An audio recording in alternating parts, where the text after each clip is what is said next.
Assalamualaikum warahmatullahi wabarakatuh. Perkenalkan kami dari kelompok 6. Di bab 8 ini kita akan menjelaskan tentang kecurangan terhadap organisasi. Di sini kita akan menjelaskan bagaimana kecurangan itu terjadi dan skema-skema yang ada serta beberapa contoh kasus yang terjadi.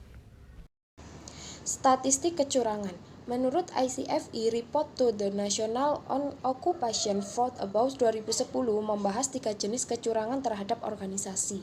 Yang pertama, penyalahgunaan aset, yaitu seluruh skema yang melibatkan pencurian aset organisasi atau penggunaan aset organisasi yang tidak semestinya. Yang kedua, korupsi, seluruh skema yang memungkinkan seseorang menggunakan pengaruhnya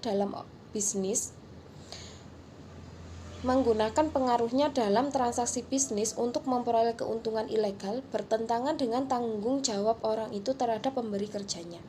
Yang ketiga, laporan keuangan yang mengandung kecurangan, yaitu mengubah laporan keuangan organisasi untuk membuat perusahaan terlihat lebih atau kurang menguntungkan.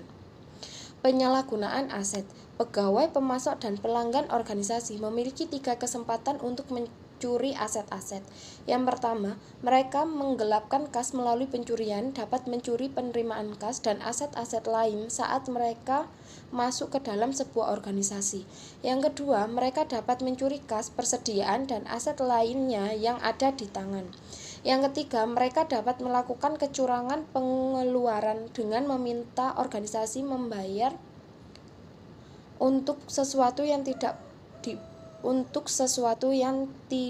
perlu dibayar atau membayar dengan jumlah yang lebih besar atas sesuatu yang dibeli. Dalam setiap jenis kecurangan ini, pelaku dapat bertindak sendiri atau dengan melakukan kolusi bersama pihak lain. Joseph Wells membagikan penyalahgunaan aset ke dalam 2 kategori utama. Yang pertama, pencurian kas. Wells kemungkinan membagi lagi pencurian kas menjadi 3 subkelompok. Yang pertama, pencurian atau larceny, yaitu secara sengaja mengambil kas tanpa izin dan bertentangan dengan kehendak pemberi kerja. Pencurian kas yang dikatakan paling berhasil adalah ketika pelaku melakukan pencurian dengan nilai yang relatif kecil selama beberapa periode tertentu. Yang kedua, skimming, yaitu melakukan pemindahan kas dari entitas korban sebelum dilakukan entry ke sistem akuntansi. Yang ketiga, kecurangan pengeluaran. ICFE menemukan bahwa pengeluaran mengandung kecurangan sejauh ini menduduki persentase tertinggi dalam penyalahgunaan aset. ICFE mengidentifikasi 6 skema kecurangan kas yang melibatkan pengeluaran kas yang telah terjadi, yaitu yang pertama, pemalsuan cek. Pemalsuan cek adalah jenis skema kecurangan pengeluaran yang dilakukan oleh pegawai dengan cara mempersiapkan cek yang mengandung kecurangan untuk kepentingannya sendiri atau menahan cek yang ditujukan untuk atau entitas lain dan mengubah cek tersebut untuk kepentingan mereka. Yang kedua, skema pengeluaran register kas. Skema pengeluaran register kas adalah skema pengeluaran yang menimbulkan kerugian paling kecil di antara skema pengeluaran lainnya. 2 skema kecurangan yang paling dasar terjadi pada register kas, yaitu kesalahan dalam pengembalian dana, kesalahan dalam pembatalan pembayaran kesalahan. Yang ketiga, skema kecurangan penagihan. Dengan skema kecurangan penagihan, pelaku tidak harus mengambil resiko dengan mengambil uang kas atau barang dari perusahaan. Dengan skema penagihan ini, pelaku mengajukan atau mengubah faktur yang membuat pemberi kerja perlu membayar cek atau melakukan jenis pembayaran lainnya. Meskipun alasan dari pembayaran tersebut merupakan tindakan kecurangan, pembayarannya sendiri tetaplah sah.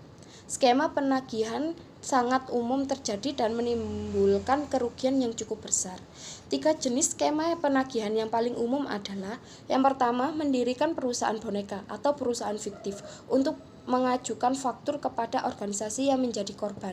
Yang kedua, mengubah atau melakukan 2 kali pembayaran atas laporan pemasok, sementara nama pemasok itu sendiri tidak ada di dalam daftar pemasok yang dimiliki perusahaan. Ketiga, melakukan aktivitas pembelian untuk kepentingan pribadi dengan menggunakan perusahaan.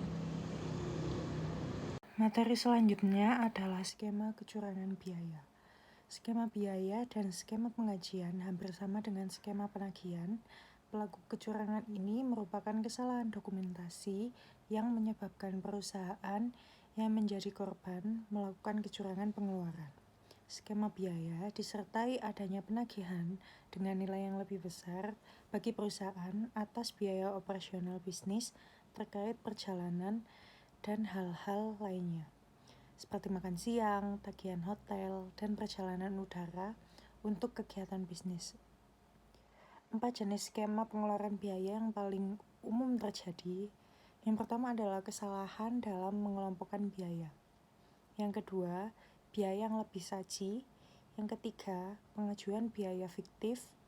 Yang keempat, pengajuan biaya yang sama berulang kali. Jenis kecurangan yang pertama melibatkan adanya kesalahan dalam pengelompokan biaya pribadi untuk membuatnya terlihat seperti biaya bisnis.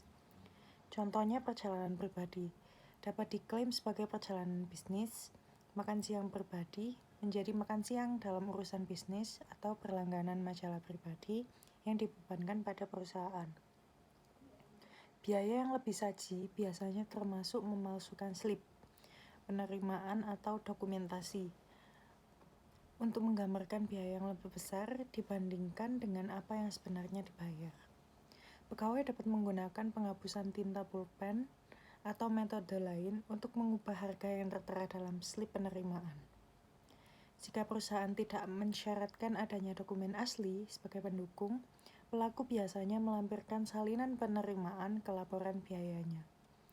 Dalam beberapa kasus, seperti slip penerimaan taksi, pelaku yang sebenarnya melengkapi slip penerimaannya, menuliskannya dalam jumlah yang lebih besar bila dibandingkan dengan jumlah yang sebenarnya dihabiskan.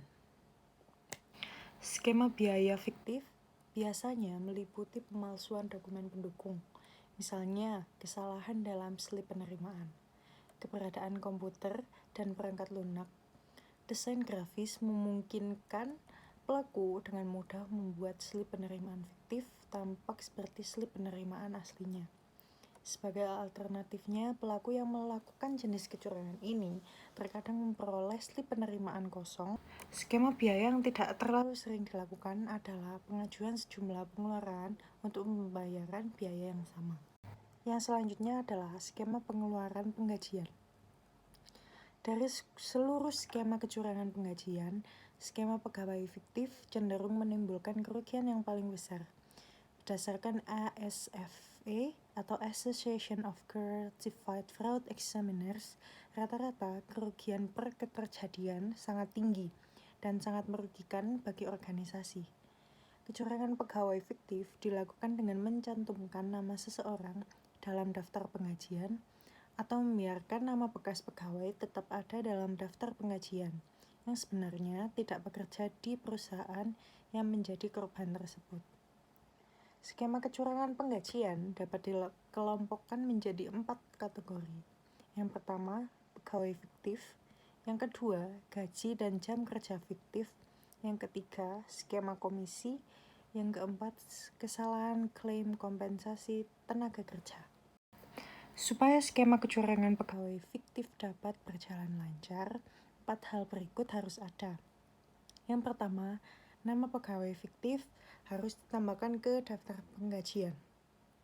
Yang kedua, informasi catatan jam kerja dan tingkat upah harus dikumpulkan. Yang ketiga, cek penggajian harus dikeluarkan untuk pegawai fiktif, kecuali yang digunakan adalah setoran tunai langsung. Yang keempat, cek tersebut harus dikirimkan pada pelaku atau kaki tangannya. Sejauh ini, metode yang paling umum digunakan dalam penyalahgunaan dana penggajian adalah pembayaran gaji dan jumlah yang lebih besar.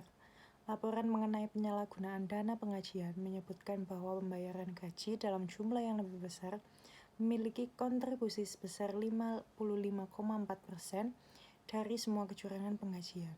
Bentuk kecurangan pengajian. Yang pertama, komisi. Komisi adalah bentuk kompensasi yang dihitung sebagai persentase dari jumlah transaksi yang dihasilkan oleh tenaga penjual atau pegawai lainnya.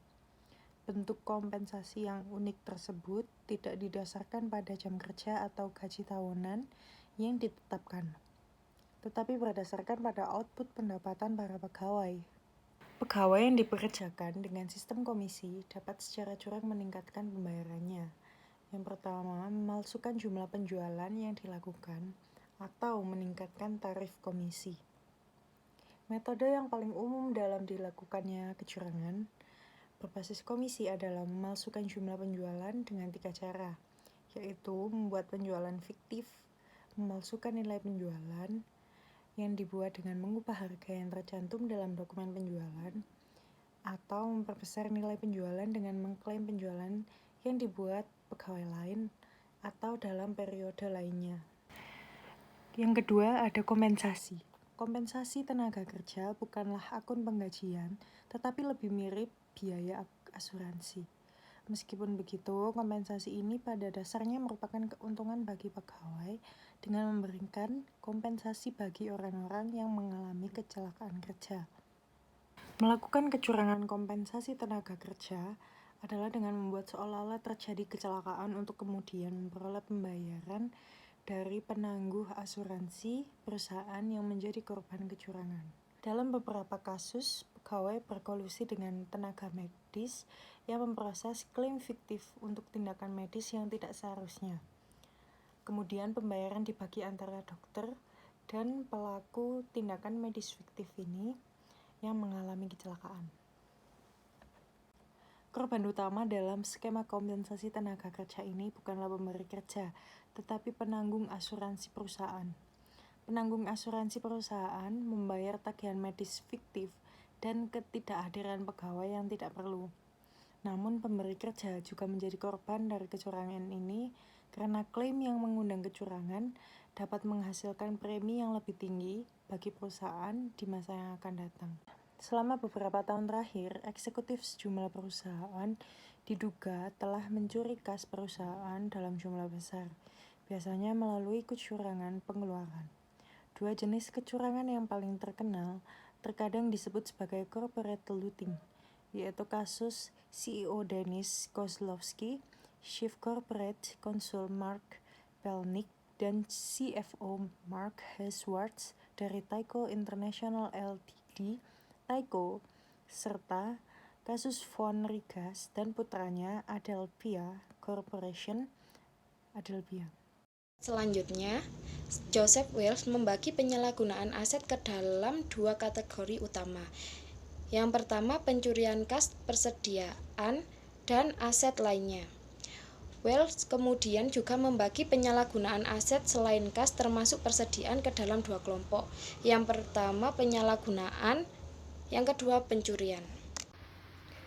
Penyalahgunaan dapat dimaknai sebagai seventu atau perilaku sikap, perbuatan, ucapan maupun pemikiran, baik sendiri-sendiri ataupun secara bersama-sama, melakukan atau tidak melakukan sesuatu disertai niat buruk dengan tujuan untuk mengambil keuntungan demi kepentingan diri sendiri secara merugikan pihak lain. Dengan menggunakan instrumen ataupun alat yang dimiliki ataupun melekat padanya secara laten, di mana pihak korbannya berada dalam posisi tersudutkan, yang dilematis. Dalam bab ini, penyalahgunaan yang dibahas yaitu penyalahgunaan aset, yaitu adalah salah satu bentuk kecurangan yang dilakukan dengan cara memiliki secara tidak sah dan penggelapan terhadap aset untuk memperkaya diri sendiri dan memakai aset tersebut untuk kepentingan pribadi yang biasanya dilakukan oleh karyawan yang bekerja di dalam instansi tersebut. Penyalahgunaan aset dapat dilakukan dengan cara seperti menggelapkan penerimaan, mencuri aset berwujud dan aset tidak berwujud, atau menyebabkan organisasi membayar untuk barang jasa yang tidak diterima. Penyalahgunaan aset seringkali disertai dengan pencatatan palsu dalam penyembunyian fakta bahwa aset yang hilang tidak langsung menyebabkan penyimpanan akuntansi dalam laporan keuangan. Terdapat dua faktor risiko yang berkaitan dengan penyalahgunaan aset, yaitu kerentanan penyalahgunaan aset dan pengendalian. Yang kedua yaitu pencurian. Pencurian adalah pengambilan properti milik orang lain secara tidak sah tanpa seizin pemilik. Yang dimaksud pencurian yaitu pencurian aset atau biasa disebut aset misappropriation adalah pengambilan aset secara ilegal yaitu tidak sah atau melawan hukum yang dilakukan oleh seseorang yang diberi wewenang untuk mengelola atau mengawasi aset tersebut, dikategorikan sebagai penggelapan. Larceny atau fraud adalah bentuk pencurian, sedangkan penggelapan adalah embezzlement. Misalnya, pencurian atas harta persediaan adalah tindakan atau kemudian perilaku akan menyembunyikan kecurangan tersebut, misalkan dengan membuat bukti transaksi pengeluaran fiktif. Selanjutnya, setelah perbuatan pencurian dan penyembunyian dilakukan, pelaku akan melakukan konversi dengan cara memakai sendiri atau menjual persediaan tersebut. Risiko kecurangan tersebut adalah yang pertama, adanya kemungkinan karyawan melakukan transaksi dengan nasabah fiktif agar target yang ditetapkan oleh Dewan Direksi dapat tercapai. Yang kedua, adanya tekanan bagi perusahaan untuk memenuhi ekspektasi dari pihak eksternal memunculkan risiko kecurangan dengan cara melakukan window dressing terdapat dalam laporan keuangan publikasinya. Yang ketiga, adanya kesempatan melakukan pencurian terhadap aset perusahaan merupakan salah satu risiko yang dapat dirasakan oleh perusahaan tersebut disebabkan perusahaan memiliki aset tetap yang mudah dikonversi serta berukuran kecil, namun dampak yang dihasilkan risiko ini tidak terlalu besar dan memungkinkan terjadinya kecil sehingga risiko ini tidak dapat dikatakan sebagai risiko signifikan. Yang terakhir, risiko ditemukan adalah adanya risiko karyawan melakukan pemalsuan dokumen dan pencurian terhadap aset yang disebabkan karena perusahaan tidak melakukan rotasi dan tidak menerapkan mandatory vacation kepada karyawannya. Rotasi hanya dilakukan di antara staf dengan staf saja. Ada dua cara untuk seseorang menyalahgunakan aset perusahaan selain kas. Pertama, aset dapat disalahgunakan atau dipinjam. Atau yang kedua, aset dapat dicuri. Penyalahgunaan aset yang paling sederhana jelas merupakan jenis kecurangan yang tidak terlalu serius. Dari dua jenis kecurangan yang tadi disebutkan, aset yang disalahgunakan tetapi tidak dicuri biasanya termasuk kendaraan perusahaan, perlengkapan perusahaan seperti komputer, sekuritas informasi, dan peralatan kantor. Kecurangan selain kas terhadap organisasi. Yang pertama ada persediaan. Semua skema yang melibatkan pencurian atau penyalahgunaan aset selain kas yang berbentuk fisik seperti persediaan, peralatan, dan perlengkapan. Contohnya, pegawai mencuri persediaan dari gudang. Yang kedua, pegawai menggunakan peralatan perusahaan untuk kepentingan pribadi. Yang kedua ada informasi, yaitu semua skema yang dilakukan pegawai dengan cara mencuri atau menyalahgunakan informasi kepemilikan rahasia atau rahasia dagang. Contohnya, pegawai menjual hasil penelitian untuk organisasi yang menjadi pesaing. Selanjutnya ada pegawai yang memberikan rahasia dagang untuk organisasi yang menjadi pesaing. Yang ketiga ada sekuritas, yaitu semua skema yang melibatkan pencurian atau penyalahgunaan saham, obligasi, atau sekuritas lainnya. Contoh, pegawai secara curang mencuri obligasi perusahaan. Yang kedua ada pegawai secara curang mencuri opsi saham dari organisasi. Cara yang digunakan untuk mencuri properti perusahaan cukup beragam, mulai dari pencuri dengan cara sederhana seperti berjalan-jalan dengan properti perusahaan, hingga skema yang lebih kompleks yang melibatkan pemalsuan dokumen dan catatan perusahaan. Pencurian biasanya melibatkan pengambilan persediaan atau aset lainnya dari perusahaan tanpa berusaha menyembunyikannya dalam pembukuan atau catatan menilai ketiadaannya. Kecurangan tersebut umumnya dilakukan oleh pegawai, seperti pegawai bagian gudang, pegawai bagian persediaan, dan pegawai bagian pengiriman yang memiliki akses pada persediaan dan aset lainnya. Jenis lain dari pencurian aset selain kas yang umumnya terjadi dalam menggunakan pengambilan aset dan bentuk lainnya yang memungkinkan perpindahan aset dari satu lokasi ke suatu perusahaan lokasi lain di luar perusahaan. Seringkali pelaku kecurangan menggunakan dokumen internal untuk memperoleh akses atas sejumlah barang yang mungkin tidak dapat mereka tangani tanpa menimbulkan adanya kecurigaan. Jenis pencurian aset selain kas yang ketiga melibatkan penggunaan fungsi pembelian dan penerimaan perusahaan. Jika aset dibeli oleh pegawai untuk penggunaan pribadi, hal itu dianggap sebagai skema kecurangan pembelian. Di sisi lain, jika aset secara sengaja dibeli oleh perusahaan, tetapi disalahgunakan oleh pelaku kecurangan, maka telah terjadi kecurangan aset selain kas. Yang selanjutnya ada korupsi. Jenis penyalahgunaan dalam pekerjaan atau kecurangan yang dilakukan terhadap organisasi, yang merupakan jenis penyalahgunaan terbesar kedua adalah korupsi. Korupsi merupakan salah satu kejahatan yang dilakukan oleh pegawai berkerah putih. Tradisi membayar sejumlah nominal tertentu kepada pejabat publik atau orang dalam perusahaan untuk mendapatkan perlakuan khusus telah mengakar dalam sistem bisnis paling dasar yang sedang dikembangkan. Korupsi dapat dikelompokkan ke dalam 4 skema berikut. Yang pertama, skema penyuapan. Yang kedua, skema konflik kepentingan. Yang ketiga, skema pemerasan ekonomi. Yang keempat, skema penerimaan ilegal.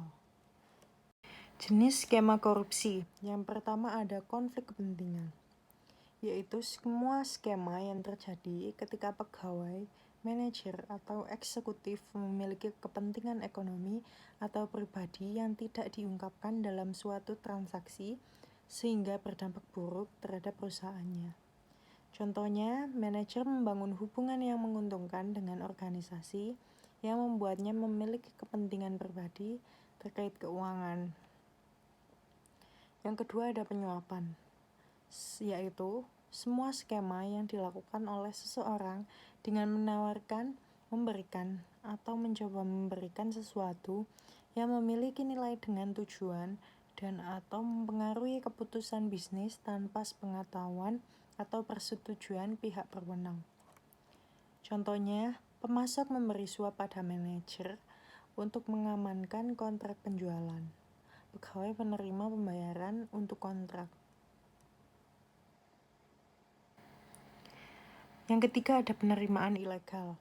Semua skema yang dilakukan oleh seseorang dengan menawarkan, memberikan, atau mencoba memberikan sesuatu yang memiliki nilai dengan tujuan dan atau mempengaruhi keputusan bisnis tanpa sepengetahuan atau persetujuan pihak berwenang.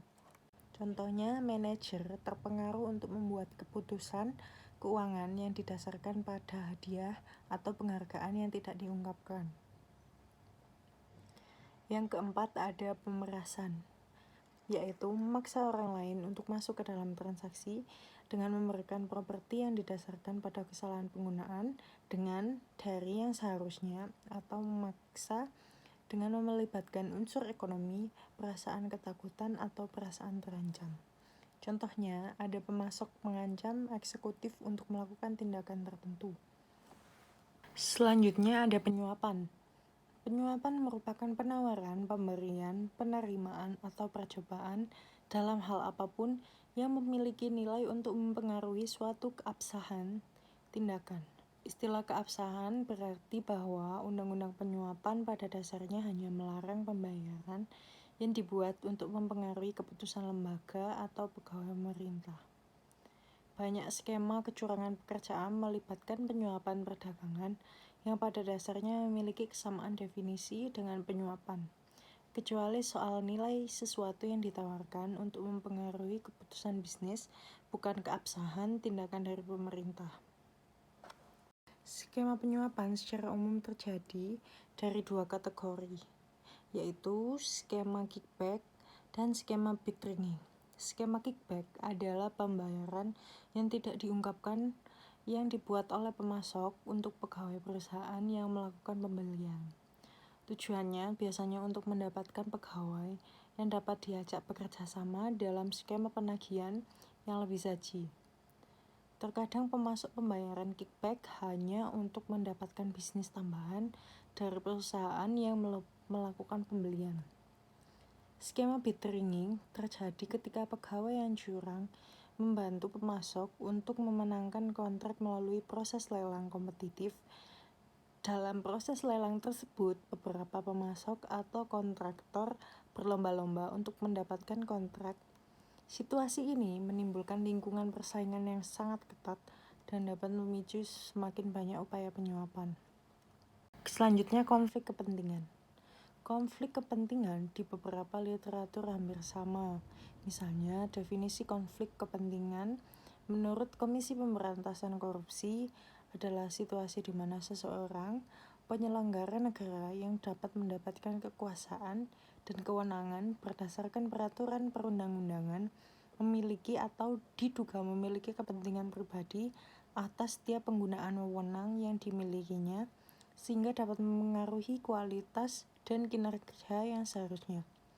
Konflik kepentingan bagi para pegawai menjadi skema kepentingan pribadi dalam beberapa kasus.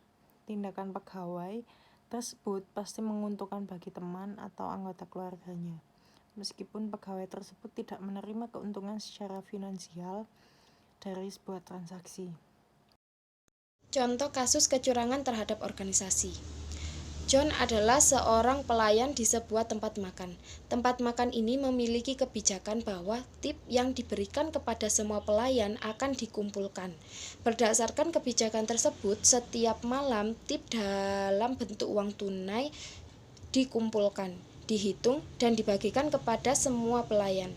Kemudian, ketika para pegawai mendapat upah dari tempat makan tersebut, pembagian tip dimasukkan ke dalam cek 2 mingguan pelayan.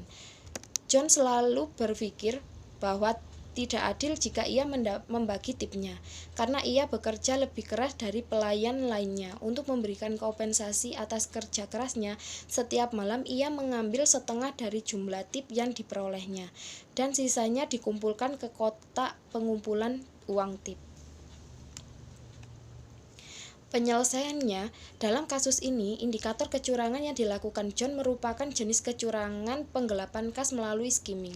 Skimming merupakan skema yang dilakukan dengan melakukan penggelapan kas dari organisasi sebelum dicatat pada pembukuan dan catatan organisasi. Skema skimming yang lebih kompleks terjadi ketika pegawai memperkecil nilai penjualan dan penagihan piutang dengan mencatat potongan penjualan yang salah atau yang lebih besar dari yang sebenarnya terjadi, menyalahgunakan pembayaran pelanggan dan menghapus piutang sebagai piutang tak tertagih, menggelapkan pembayaran pelanggan pertama dan kemudian mengurangi akun pelanggan tersebut ketika pelanggan kedua membayar, atau penundaan pengakuan pembayaran yang disebut lapping, atau bekerja sama dengan pelanggan yang memungkinkan mereka membayar di luar waktu pembayaran yang disyaratkan. Sesuai kasus di atas, kecurangan yang dilakukan John menggambarkan skema skimming yang paling dasar dari beberapa kecurangan dalam pelaporan keuangan, yaitu mengambil uang dari tip pengunjung tetapi tidak mengumpulkan total semua tip yang diberikan pengunjung, melainkan mengambil setengahnya untuk kepentingan pribadi dan hanya mengumpulkan setengahnya. Kasus yang kedua adalah Hank sangat menyukai pekerjaan barunya sebagai petugas penjualan pada sebuah pusat perbelanjaan setempat yang cukup berkelas, Fashion My Style. Pekerjaan ini merupakan cara terbaik bagi Hank untuk mendapatkan uang tambahan sambil terus bersekolah. Tidak hanya bayarannya yang cukup bagus, tetapi juga memungkinkannya memperoleh potongan harga untuk semua jenis pakaian yang diperdagangkan. Karena Fashion My Style adalah tempat terbaik untuk berbelanja. Hank pun bertemu dengan beberapa temannya saat mereka sedang berbelanja di tempat ia bekerja. Ia pun kemudian berpikir bahwa selain untuk meningkatkan status sosialnya di depan teman-temannya, ia dapat menambah pendapatan dengan menjual barang-barang dari toko tersebut kepada sejumlah temannya dengan harga jauh di bawah harga pasarnya. Hank melakukan dengan mengambil tambahan potongan dan diskon pada register kas. Karena hal itu, teman-temannya kemudian membayar Hank dengan nilai transfer rekening yang cukup lumayan, serta memperbolehkannya untuk mendatangi semua pesta mereka. Yang pertama, jenis kecurangan apa yang telah dilakukan Hank? Dan yang kedua, bagaimana upaya yang dapat dilakukan perusahaan untuk menemukan adanya kecurangan ini?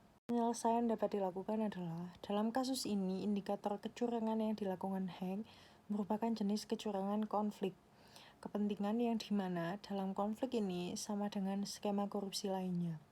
Konflik kepentingan juga disertai adanya penggunaan pengaruh pegawai yang dapat menimbulkan jumlah kerugian bagi perusahaannya.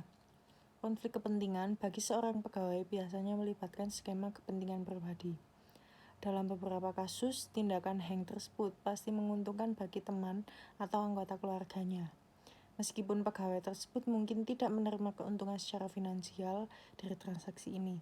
Upaya yang bisa dilakukan perusahaan untuk menemukan adanya kecurangan ini yaitu dengan membuat peraturan baru untuk pegawai agar tidak melakukan kecurangan dan pemanfaatan pekerjaan untuk kepentingan pribadi dan membatasi adanya diskon untuk pegawai yang mau membeli produk dalam perusahaan tersebut. Kami ucapkan terima kasih dan sekian pembahasan dari kelompok kami. Assalamualaikum warahmatullahi wabarakatuh.